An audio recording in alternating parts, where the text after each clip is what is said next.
You know, spices were only good for adding flavor, color, and fragrance to your favorite dish? Think again. They're also great for your health. All right, joining us, this morning to break down the many benefits and uses of spices beyond your kitchen is physician nutrition specialist Dr. Melina Jampolis. Jampolis? Jampolis? Jampolis.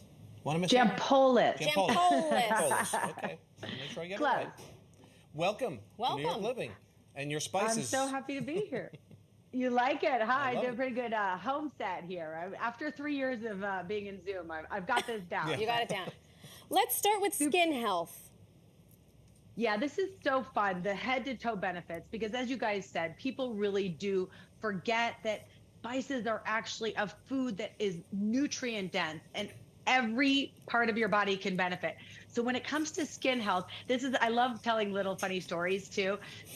Rosemary is one of the best spices. Napoleon actually used to bathe in rosemary baths. His doctor told him that it was the key to eternal youth. So I'm not recommending that you do that, but certainly spicing up your food. And nutmeg actually prevents the breakdown of collagen in your skin. It has a property that blocks enzymes that break down collagen. So it's amazing for skin health. You can put it in your coffee, you can bake with it. There's all sorts of fun ways to integrate it into your diet. Fantastic. Nutmeg, here I come. Nutmeg, here we go. Okay, what about gut health? We hear a lot of things about that as well with spices.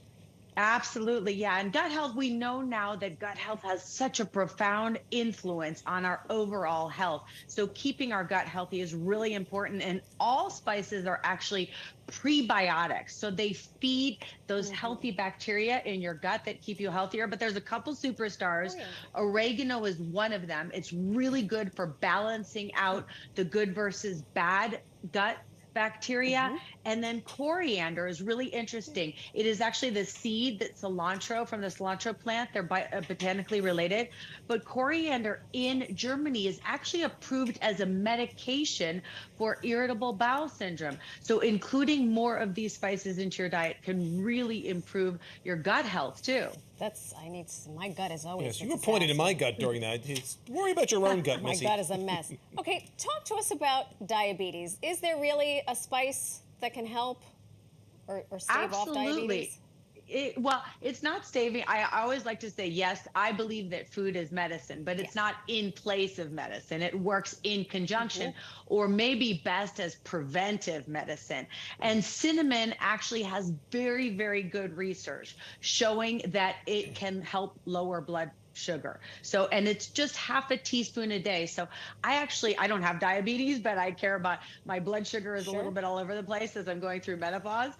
So I actually put a little cinnamon in my coffee every morning. It's just an easy way to get it in every day. And it actually tastes fantastic too. And the other great one for diabetes is actually cumin. And I love this spice. I put it in everything. Even if you just do canned soup, you can throw a little extra cumin and it helps your body respond better to insulin, which can help with stubborn belly fat, which is associated with poor blood sugar control. So this one is at the top of my list. Plus, I love the flavor. And, getting rid of excess belly fat is really important for preventing diabetes. So apparently cumin, here I come as well. Here we go. You did mention, and I don't want you to necessarily each spice to go through, but when we're talking quantity, how much of this do we need on a daily basis?